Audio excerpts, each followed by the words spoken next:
WENJ, WENJ HD Millville, Atlantic City, a Town Square media station. This is Game Night with Josh Hennig on 97.3 ESPN and the free mobile app. Now, live from the Matt Black Kia Studios. What a move! Here's Josh Hennig.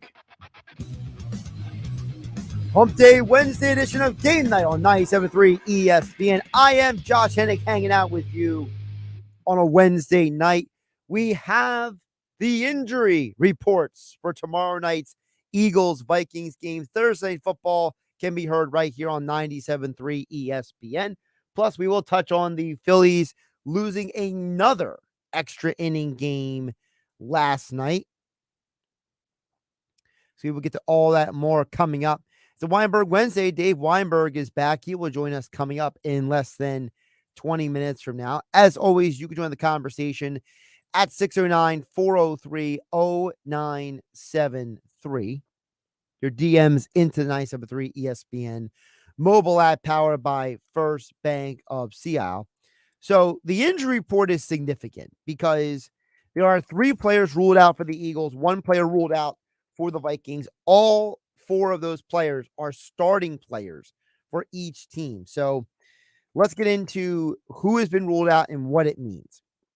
The least surprising of the players who are ruled out is actually James Bradbury. James Bradbury, the Eagles starting corner, he has been in concussion protocol all week. And if you know anything about how the concussion protocol works in the NFL, getting off of that list that basically deactivates you from even practicing altogether, getting off of that list is nearly impossible on a short week.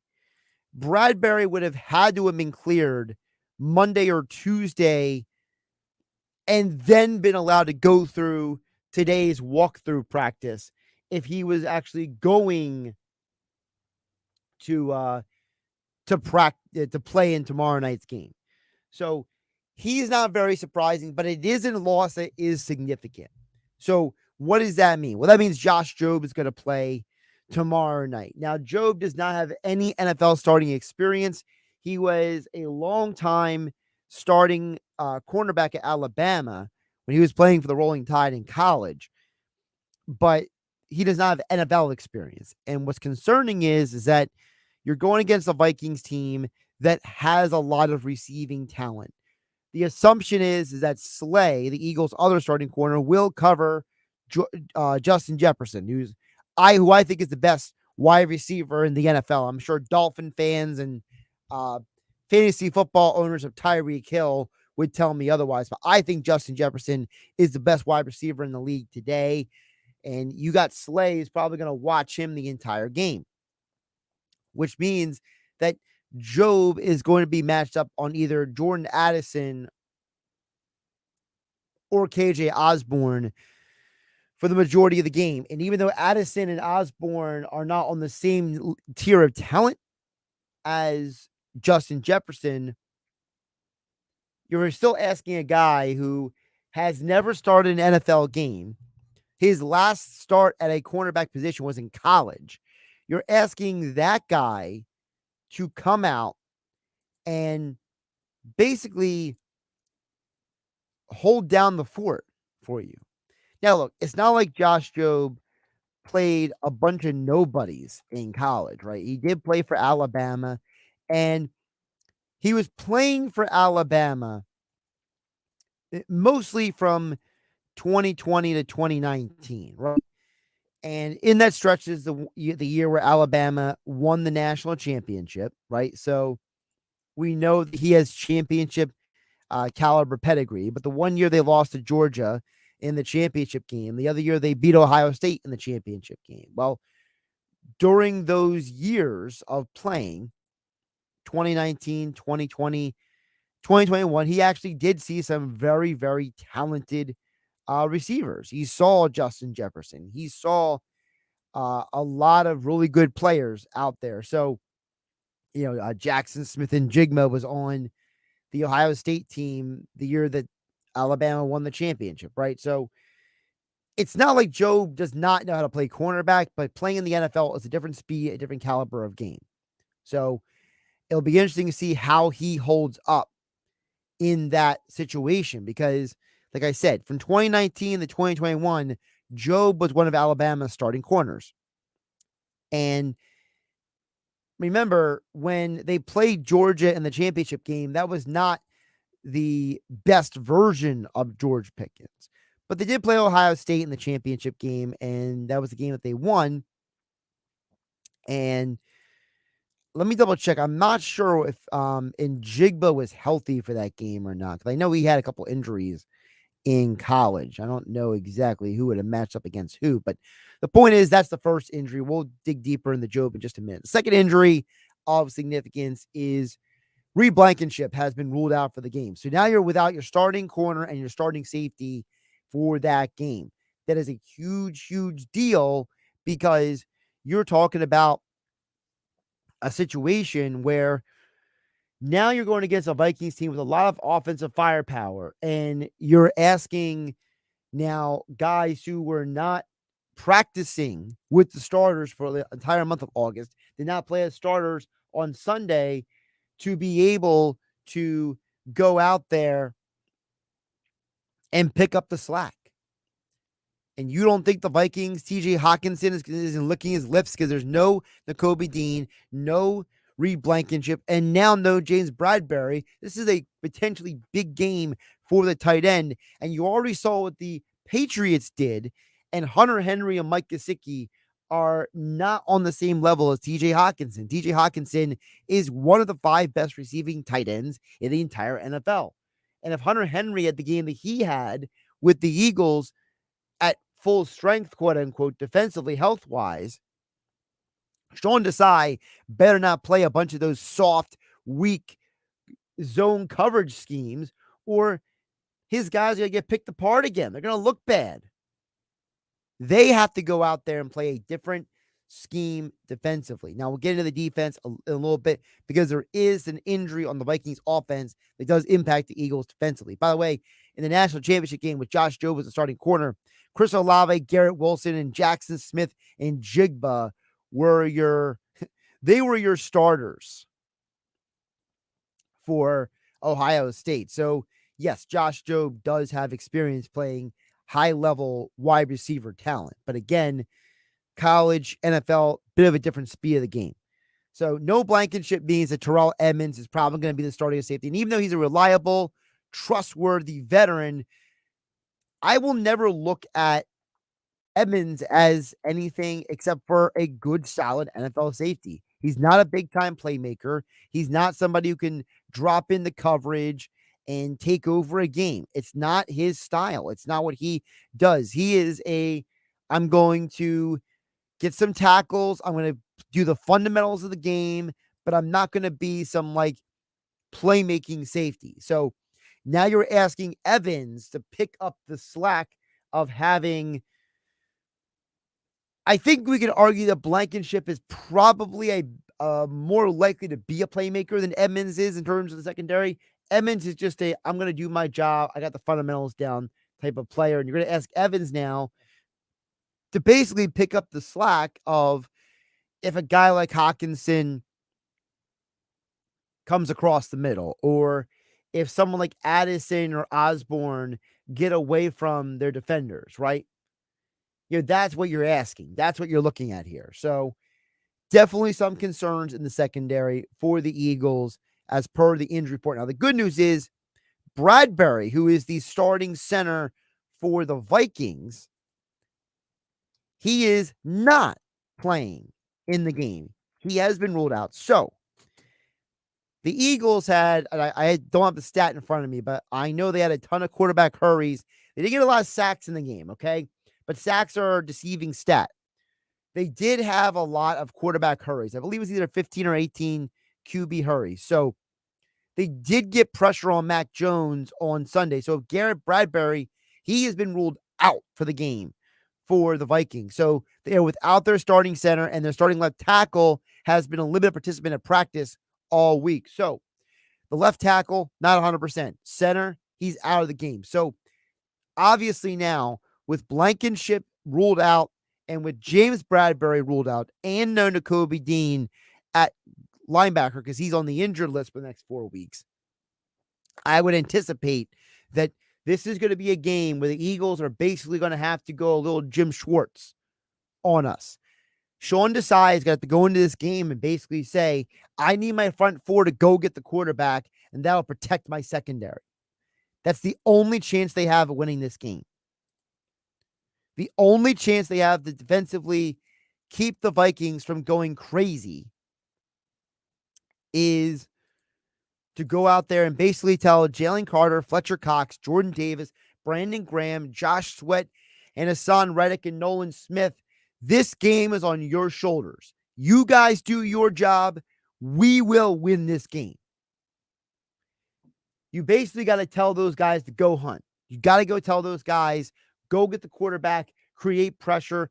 Don't let Kirk Cousins have time to throw back there. And we saw already this past Sunday, the Vikings offensive line, when they were healthy, were having trouble with the Buccaneers defense at times.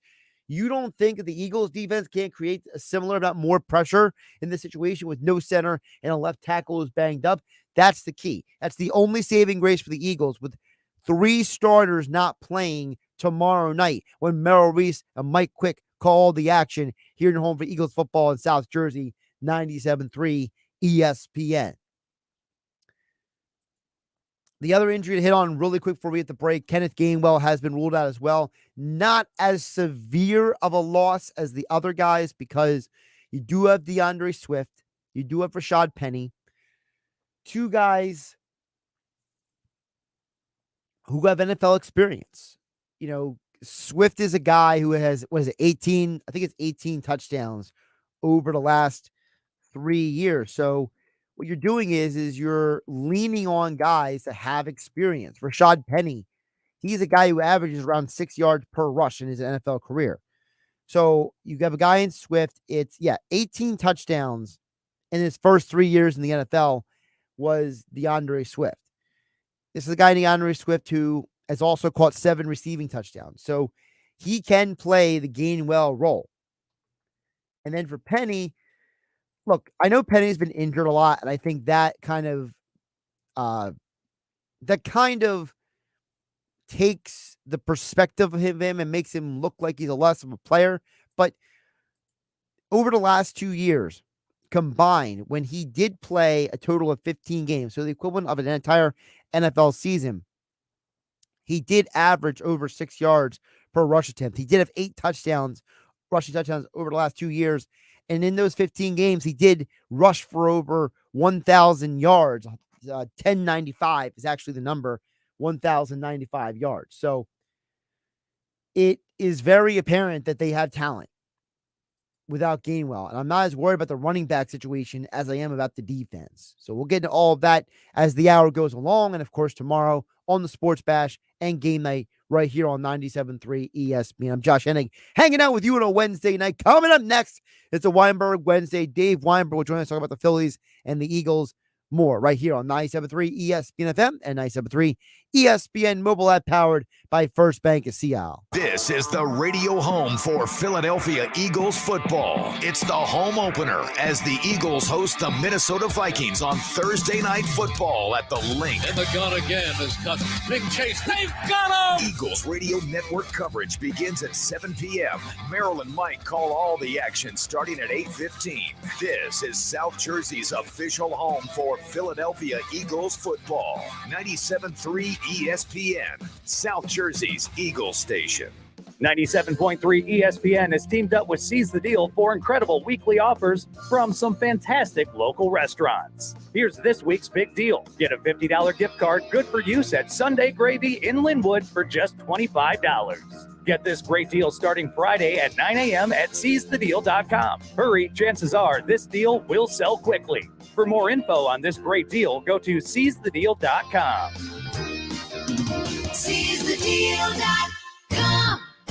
Oh yeah, it's on at Matt Blatt Nissan. If you're currently stuck in a loan or lease, AJ the Trade Man can get you released. Matt Blatt Nissan.com. It's on at Matt Blatt Nissan on the Black Horse Pike, Egg Harbor Township. Staples has big savings on everything for school or the office. Save on school essentials like notebooks, pens, and crayons. In stock and backed by Staples Price Match Guarantee. Save on signs, banners, and posters from Staples Print and Marketing Services. And now save even more with $10 off document printing when you spend $40 or more. Get everything for the office and classroom for less at Staples. Ends 9/30. Exclusions and restrictions apply. See associate or visit staples.com/print for details. Price match guarantee and store only. Visit staples.com/price match for details. Go to get your game on at the Gallery Bar Booking Games in Ocean Casino Resort this football season. Cheers your favorite drinks while cheering on your favorite team. Get in on the parlay while in the middle of a party. Go for the sports scene and go for the endless screens. Go to the Gallery. Go to Ocean. Go for the win. For more information, visit theoceanac.com. Must be 21 or older to wager or consume alcohol. Gambling problem? Call 1-800-GAMBLER. Meet Bruce. Hey there. He's a busy soccer dad who's trying hard to learn the game. Go for the end zone. Whoops. Luckily, other things come easy, like banking with Chase. On a tip from his banker, he set up AutoSave in the Chase mobile app. So what are you saving for, Bruce? Father-daughter soccer camp.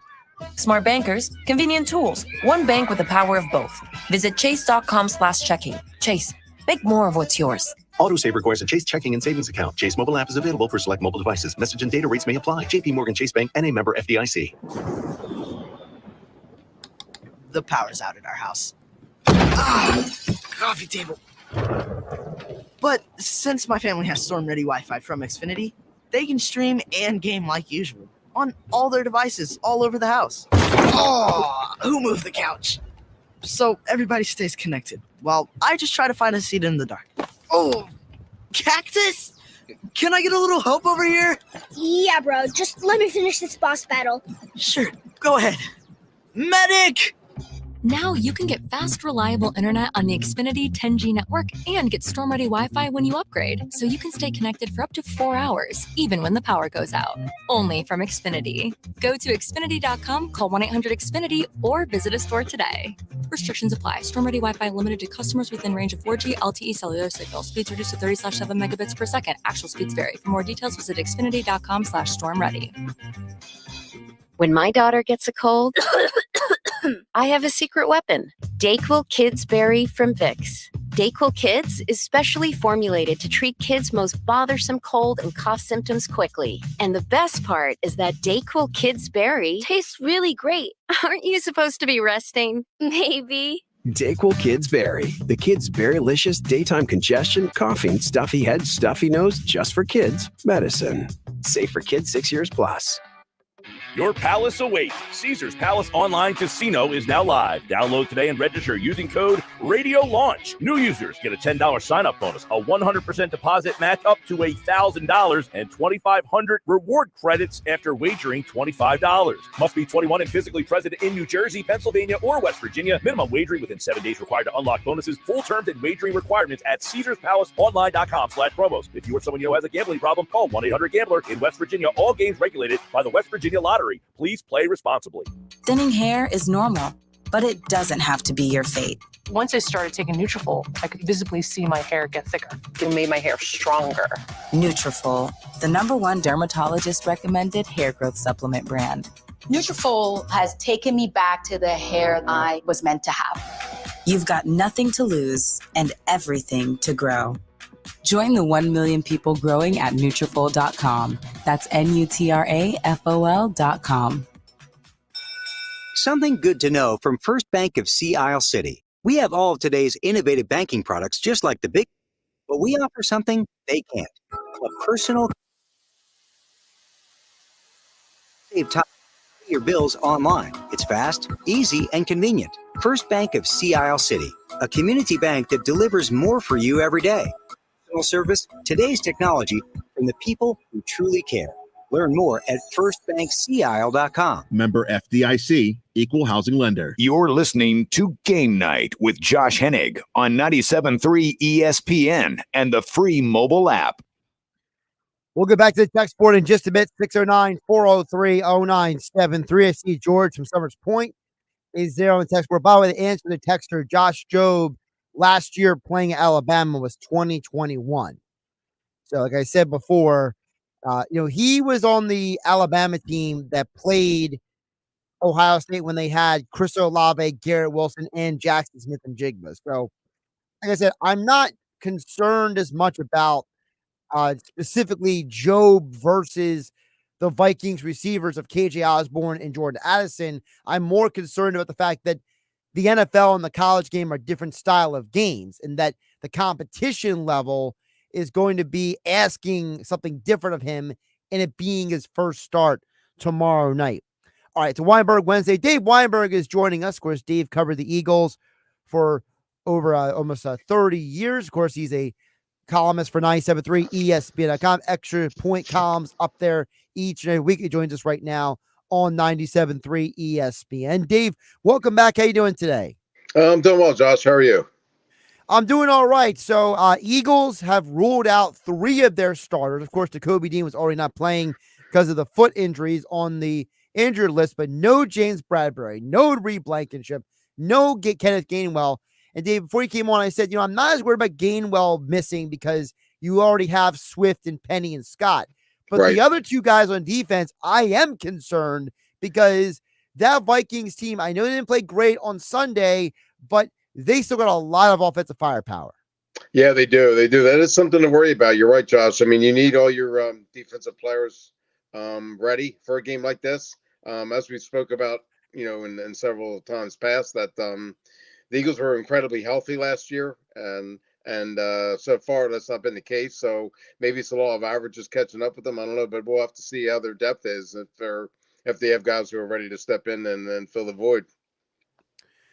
When you think about the guys who are stepping up, Dave, obviously for Blankenship, it would be like Terrell Edmonds. Well, Terrell Edmonds is a solid, good player, but he's nothing exceptional. He's not going to be out there. Like, if you told me Terrell Edmonds has got to go out and try to guard TJ Hawkinson, I'm certainly concerned. And as I said, for as good as Job's college career was, playing at the NFL level is a completely different animal.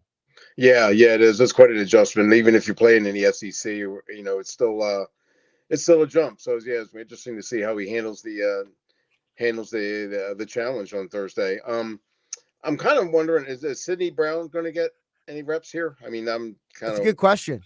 I was pretty impressed with him. I thought that he was going to get the opportunity to really show what he could do now. Maybe they're thinking differently. I don't know, but he'd be one that I'd strongly consider putting out there. I mean, Brown had 0 defensive snaps on Sunday. Yeah, so... I didn't get their whole game plan, personnel, everything. Yeah, I mean, DeAndre Swift gets 1 carry, Dallas Goedert gets no catches and 1 target. I think the whole thing made no sense to me last week. Oh, I agree. It made no sense, but I know exactly what the idea was. They got carried away with Gainwell had a hot start to the game, and they just kept riding with him instead of saying, just because you had a hot, just because the guy starts a game hot doesn't mean you stay with him the entire rest of the game. You got to work the other guys in. And I felt like the Goddard thing reminded me. Remember last year in the Lions game when Smith got no catches in the game? That's what Goddard did that game. It felt like it was that deja vu for me. Yeah, maybe they just forgot. I don't know. Or there were other options. I'm not sure. Gainwell thing that really puzzles me, though. Yeah, he got off to a great start, but you have DeAndre Swift back there. I mean, come on. Really? I mean, get him out there and get him going and make him a focal point of your offense. I didn't understand that at all. When you think about the Eagles going into this game, obviously they're without defensive starters. Vikings are without one of their offensive linemen. I mean, is this one of those games where you're basically looking at the Eagles offense and saying, look, guys, you guys just got to go out and score. You can't worry about what the defense can or can't do. Yeah. I mean, this is going to be a comment upon the offense to show their firepower that they showed most of last season. It wasn't evident last week against New England, but they've been known to do so against the Vikings. Last 2 times they played them, they pretty much dominated them with offensive firepower. So I'm looking to see Jalen Hurts get on track, Devontae Smith, A.J. Brown, Goddard, all those guys. I'm looking for a big game from them on Thursday. Talk with Dave Weinberg for a Weinberg Wednesday here on Game Night on 97.3 ESPN. Dave Weinberg 19 on the Twitter X platform. Extra Point columns over at 97.3 ESPN.com. Dave, I want to ask you about this because obviously, maybe we haven't talked about it enough, but do you think that there being two new coordinators, Johnson on offense, Desai on defense, do you think that had maybe something to do with what we saw in Sunday's game? I didn't think it was going to have that much of an impact, but maybe it did. I mean, I especially thought that the offense would just hit the ground running with Johnson being the quarterback coach last year. I didn't think there'd be any drop off, really. The side was the one that I was concerned about, but I thought the defense played relatively well. So, yeah, it was a little puzzling to me. I guess I expected some adjustment period. I just didn't think it would be that noticeable, but it was. When you think about the adjustments, obviously one of them that drove me nuts that they got to fix, Dave. They cannot have those soft zones against the Vikings because, say what you want about Kirk Cousins, but I think he's a better quarterback than Mac Jones is at this point in time. And oh yeah, you ask Kirk Cousins against those soft zones. I mean, everything about the Vikings is a better offense than the Patriots, and you could argue that the Eagles playing that weird zone with all those gaps in it. I think that's what killed them at times, especially with Hunter Henry getting those catches. Yeah, you're right there. And maybe it's just maybe they configured the defense to fit the offense they were facing, so maybe they have a different dynamic up their sleeve on Thursday night. You would hope so, because you're right. They can't play that same defense against the Vikings and expect to succeed. Dave, what is your perspective also on the quick turnaround? You've covered a lot of teams in the NFL. Obviously, the quick turnaround from Sunday to Thursday. Tell us about your perspective on that, because that in of itself is a unique part of this process as well.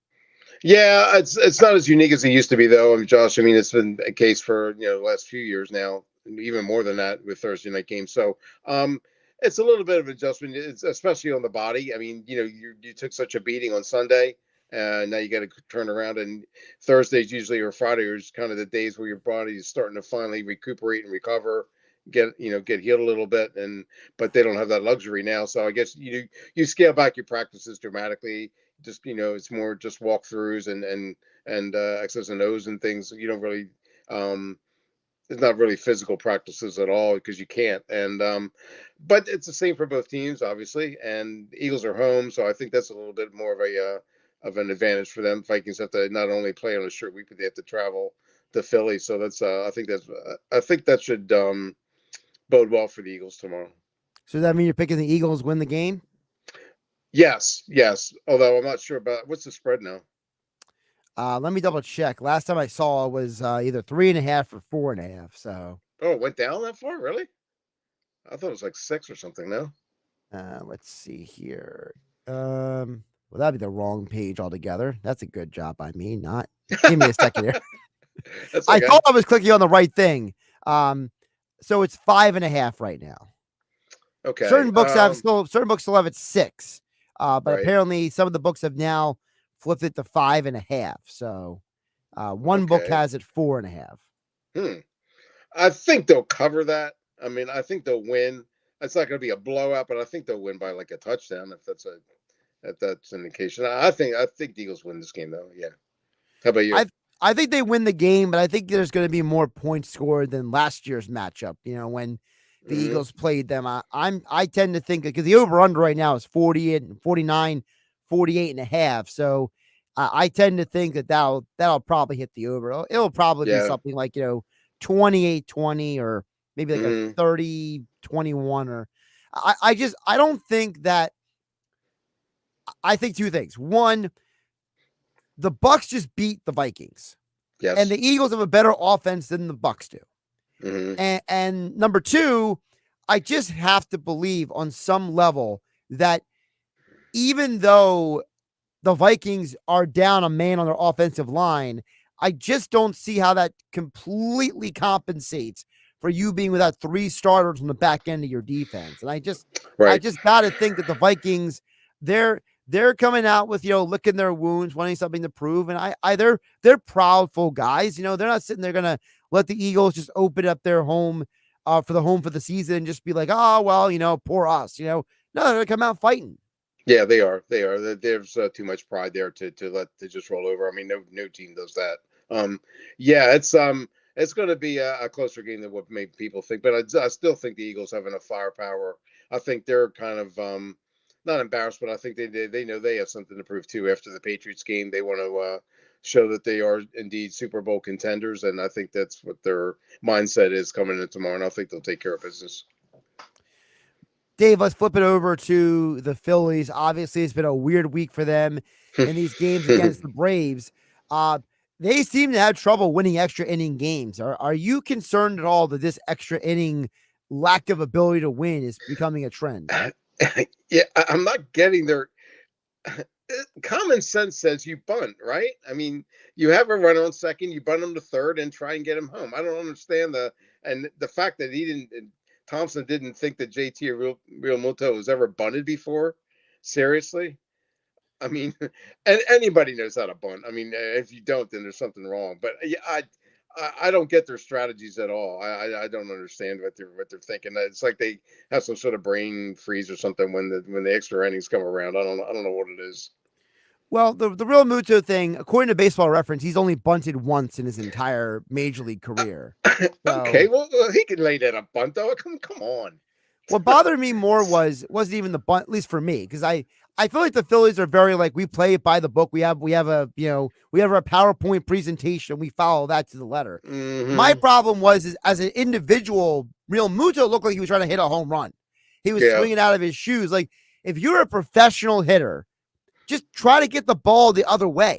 Get you know the what I mean? Over, right. Hit it to the right side. Correct. The third pitch that he struck out on, that was an away fastball. You're telling me he couldn't have maybe, held back just a little bit, get your bat out there. I mean, listen, I can't do it because I can't hit a baseball. But I mean, if you're playing in the major leagues, I'm sure that you know how to do that better than I would. So my thought was Real Muto could have at least fouled that ball off, kept that at bat going.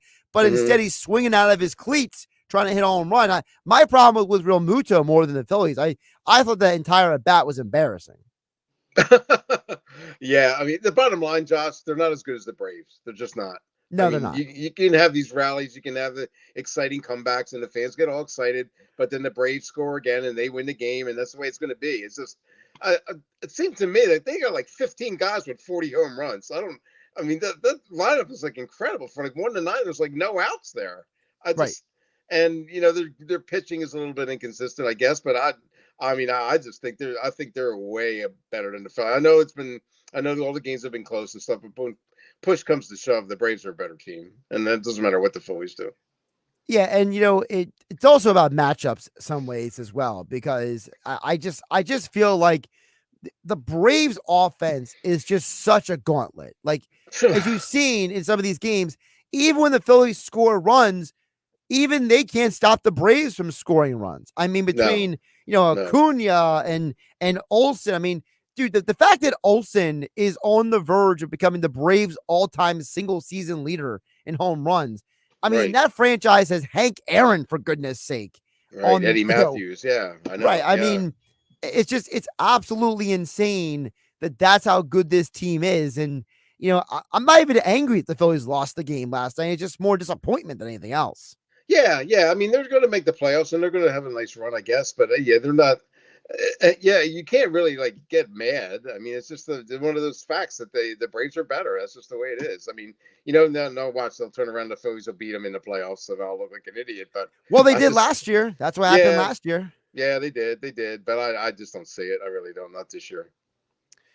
When you think about it overall, because you said they'll make the playoffs, they'll have a nice little run.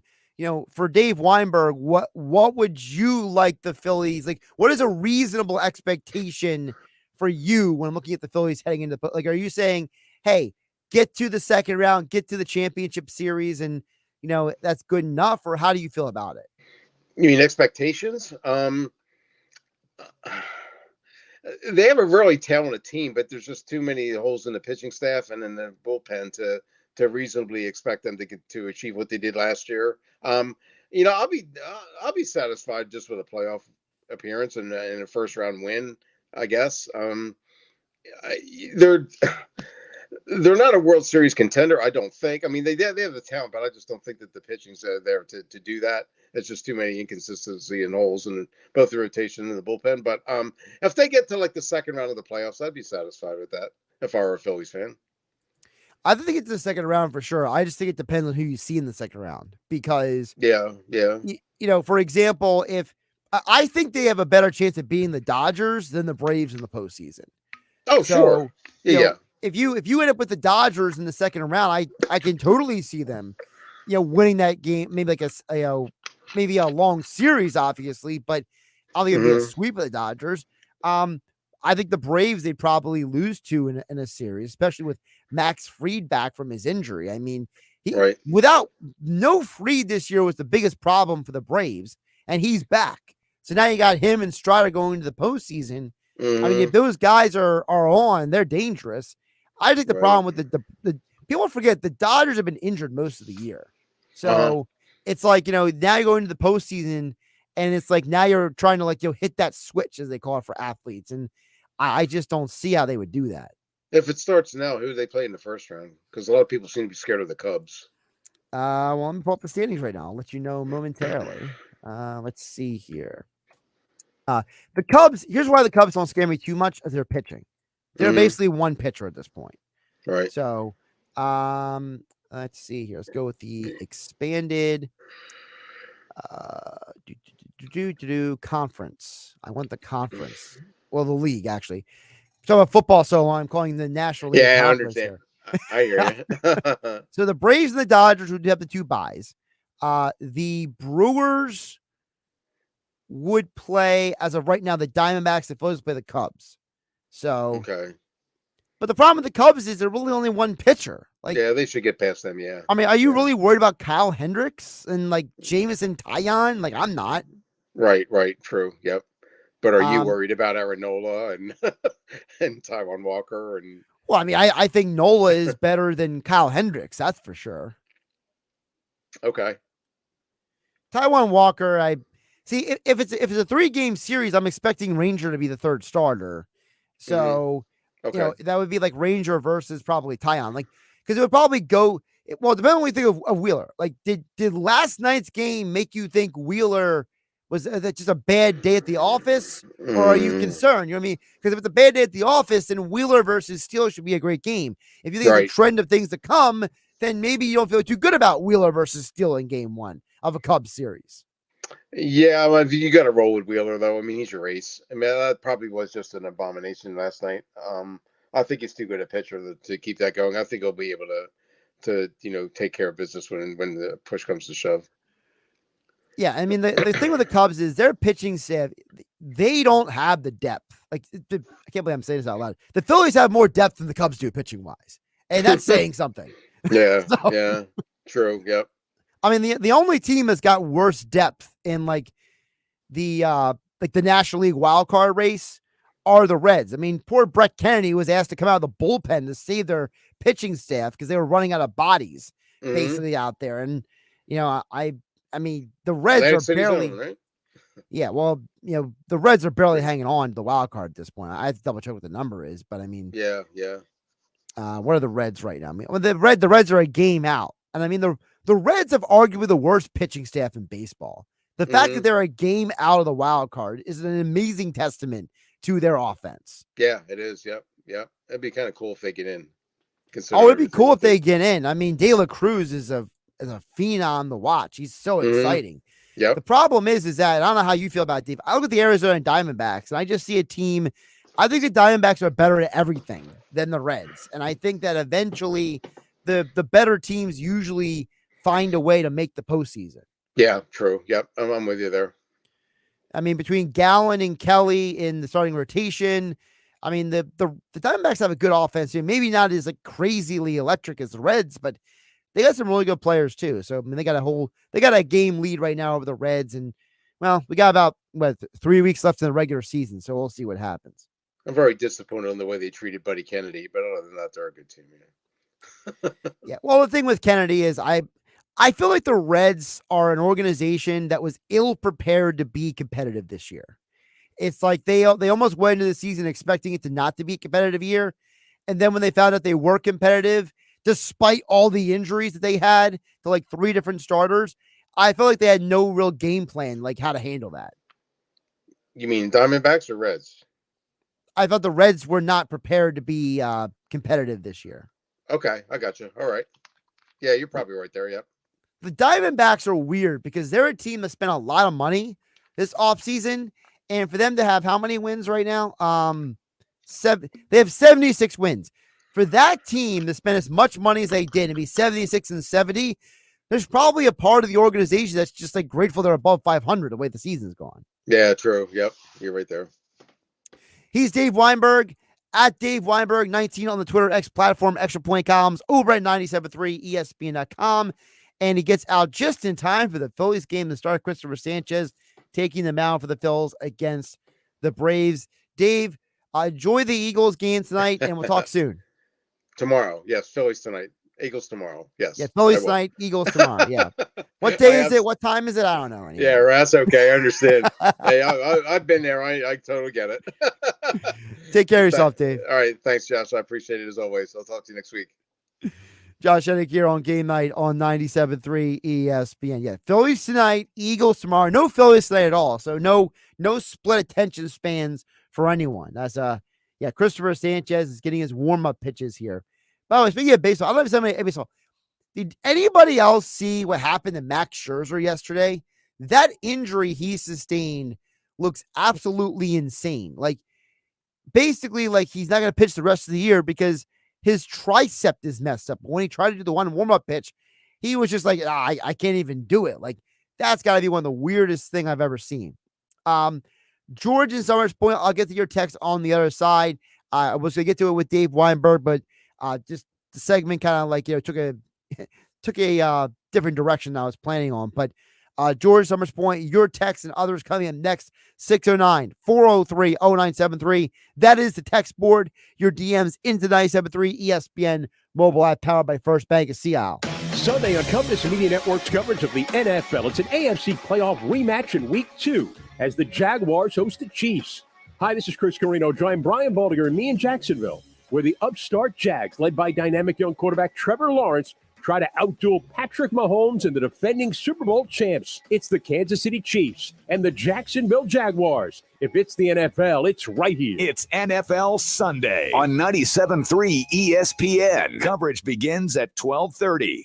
Our locally owned and operated small businesses are the heartbeat of our community, and the 97.3 ESPN South Jersey industry aces stand out as leaders in their fields, like Tomorrow's Wellness Center in Northfield. Men, let Tomorrow's Wellness Center help you rise to the occasion. Visit tomorrowswellnesscenter.com. When you switch to natural gas, you'll enjoy reliable and efficient comfort, plentiful hot water, precise cooking temperatures, faster clothes drying, and more savings. Plus, you can count on the South Jersey Gas account managers to walk you through the process, answer your questions, and put your mind at ease. Switch now to enjoy safe, reliable, affordable natural gas and smile big at the savings. Learn more at southjerseygas.com/lovemyhome or call us today at 218-217-0864. Hey, I'm Andy. If you don't know me, it's probably because I'm not famous. But I did start a men's grooming company called Harry's. The idea for Harry's came out of a frustrating experience I had buying razor blades. Most brands were overpriced, overdesigned, and out of touch. At Harry's, our approach is simple. Here's our secret. We make sharp, durable blades and sell them at honest prices for as low as $2 each. We care about quality so much that we do some crazy things, like buy a world-class German blade factory. Obsessing over every detail means we're confident in offering a 100% quality guarantee. Millions of guys have already made the switch to Harry's, so thank you if you're one of them. And if you're not, we hope you give us a try with this special offer. Get a Harry's starter set with a 5-blade razor, weighted handle, shave gel, and a travel cover, all for just $3 plus free shipping. Just go to harrys.com and enter code TRUST at checkout. That's harrys.com, code TRUST. Enjoy. Don't get blindsided by a bad trade offer. Come on, that's a low blow. Don't get called out for paying high interest rates. That's a bad call. Stuck in a loan or lease? Matt Blatt Kia wants to get you released so you can drive your new Matt Blatt Kia with 0 down, 0 interest, or even 0 payments for 90 days. Plus, drive with peace of mind with our exclusive 4-day love it or leave it return policy. Even first-time buyers can drive with 0 down or 0 payments for 90 days on every new Kia in stock. Plus, we want to finance your future, not your past, or get up to $8,000 off MSRP on every 2023 EV6 GT in stock. It's gotta be a Matt Blatt Kia. With approved credit, not all will qualify. Credit may affect down payment. Offers can't be combined. Go to MattBlattKiaNJ.com for complete details or 888-505-6670. Price includes all costs to be paid by consumer, except for licensing, registration, and taxes through CAP1. Excludes EVs. 36 months at $27.77 per thousand to Tier 1 customers. Expires 10/5/23. Matt Blatt Kia, 6211 Black Horse Pike, Egg Harbor Township, and now on Route 37 in Toms River. What's holding you back from learning the language you've always wanted to know? Too hard. Takes too long. Not with Babbel. Babbel's lessons take just 15 minutes a day. 15 minutes isn't long. Nope. And they're fun. So you don't realize you're learning a language, but you are. In 3 weeks, you're able to start having conversations. And Babbel's lessons are built around real life. And with Babbel, it isn't hard. It's perfect. Now try Babbel free. Just go to Babbel.com. That's BABBEL.com. When you open the BetParks app, you're in the zone. Winning is always a rush, but the money is in the moments. It's the confidence and underdogs covering, the tension before a clutch turnover, and the pride of a parlay paying off. It's another chance to win big with all-day action. Plus, win your first $10 bet and get $125 in sports bonus bets. You play for fun, you love to win. You bet. BetParks. Must be 21 in Pennsylvania, New Jersey, Ohio, or Maryland. Gambling problem? 1-800-GAMBLER. When you open the BetParks app, you're in the zone. Winning is always a rush, but the money is in the moments. It's the energy of being all in, the passion of a perfect parlay, and the pure joy of a jackpot. It's another opportunity to win big every day of the week. Sign up for BetParks and get a welcome offer today. You play for fun, you love to win. You bet. BetParks. Must be 21 in Pennsylvania, New Jersey, Ohio, or Maryland. Gambling problem? 1-800-GAMBLER. With no fees or minimums and no overdraft fees, banking with Capital One is the easiest decision in the history of decisions. Kind of like choosing Derek Jeter as the pinch hitter for your baseball team. Jeter, you're in. We need a home run. I'll give it a try. I've swung a bat once or twice. That's out of here. Yep, even easier than that. With no fees or minimums and no overdraft fees, is it even a decision? That's banking reimagined. What's in your wallet? Terms apply. See CapitalOne.com/bank for details. Capital One NA member FDIC. This fall, Viking Pest is here to rid your business of rodents. Smart is Viking's eco-friendly, innovative rodent control system. Protect your business this fall. Visit VikingPest.com to learn more. That's VikingPest.com. Now, more Game Night with Josh Hennig on 97.3 ESPN and the free mobile app. Don't forget Game Night being brought to you by Jenkins & Sons. One call does it all. 609-641-6440. Are you ready for the fall season? Are your rooms not cool enough, or are you worried that you won't be warm enough when the winter season hits? Well, you need to call Jenkins about a new system from American Standard or a Mitsubishi ductless system. Take advantage of financing of up to $15,000. Find out how you can get the utility companies to help cover your expenses and help you save on your bills. It's a win-win when you call Jenkins at 609-641-6440 online at jenkinsandsons.com. I promised I would get to George and Summers Point's text. I forgot to get to it with Dave, so apologies for that. But George Summers Point chimed in at 609-403-0973. Said, "Hey, Josh, I have a question for you and Dave Weinberg. What player in the NFL surprised you the most in week one?" Thanks, as always, George in Summers Point. Well, George, first of all, thank you for the text. I would say that there's a couple people that maybe surprised me in week one. I'll give you a player that surprised me in terms of how well they played, and one how surprised me how poorly they played. Okay. The player that I'm surprised at how well they played, I would probably go with Matthew Stafford. And I know that sounds a little disingenuous because Stafford is a veteran quarterback, but he played that game with no Cooper Kupp. And the Rams looked like a good functional offense. I mean, Matthew Stafford had 334 passing yards without his number one receiver. That is an incredible deal for a guy coming off of a season-ending injury that he had last year. The Rams offense winning that game of the Seahawks, what was it, 30-17, I believe it was, or was it 31-17? I forget exactly, but the way they played that game, like rewatching it, you're like, how is Stafford this effective without his number one receiver? And look, I know that Puka Nacua is a guy who's getting a lot of attention now, the BYU guy. I know Mike Gill was mentioning to me earlier, Tutu Atwell, he had a 100 receiving yard game as well.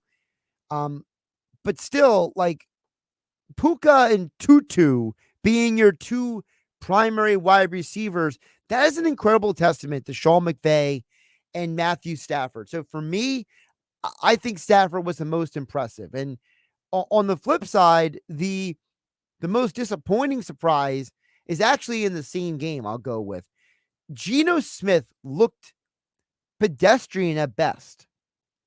Yeah, he had a touchdown pass, but he finished the game with 112 passing yards.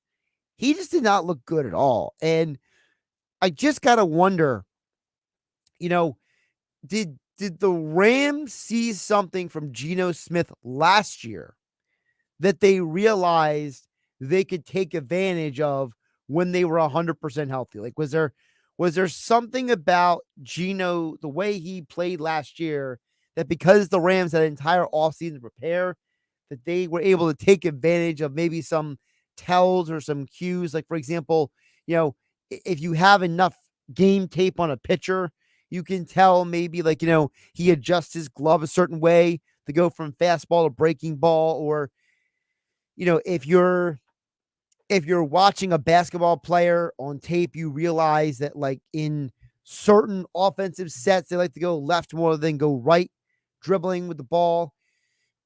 Was it something with Geno where it was, hey, on third down, he tends to look left more than right, or, he tends to look to DK Metcalf before he goes through his options, or, is Geno the kind of guy that looks for the outlet faster than maybe other quarterbacks do?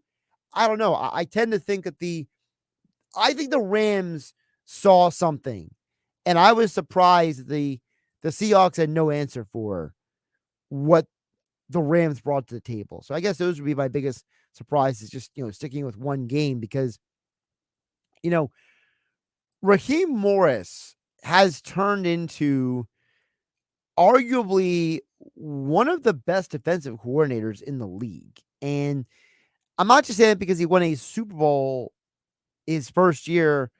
In his first year with the Rams, but you go through his history and you realize that for the majority of his coaching career, Morris has been a very good defensive coach. And I just have to think that he must have had some sort of game plan to shut down Geno. So, yeah, those would be my surprises from week one.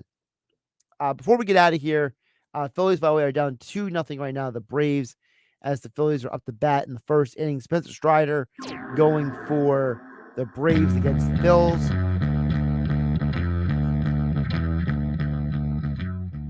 Speaking of the NFL, when you look around the league going into week two, something that Mike Gill and I brought up in the 5 o'clock hour of the Sports Bash Show on 97.3 ESPN, there's a possibility you see a lot of low-scoring games this weekend, because I think a lot of teams, because now they have film on people, because they can kind of see they have a better idea of who people are, what they can and can't do. I think you're going to see a lot of low-scoring games this weekend. I don't think you're going to see the offenses fully explode until maybe week 3 or week 4 in the NFL. I think it's going to be the adjustment the offenses make, the defensive adjustments, is when the offense kind of comes back to what everybody expects. I'm Josh Hennick. This is Game Night. Catch you tomorrow. Hey, South Jersey, this is Billy Schwein. Tune into The Locker Room every Saturday and Sunday from 10 a.m. to noon on 97.3 ESPN. Each weekend in The Locker Room, you will get passionate sports talk from a fan's perspective, along with interviews with some of the biggest names in sports. That's every Saturday and Sunday from 10 a.m. to noon in The Locker Room with me, Billy Schwein, on 97.3 ESPN and the 97.3 ESPN mobile app, because nothing could be finer than talking sports with the Schweiner.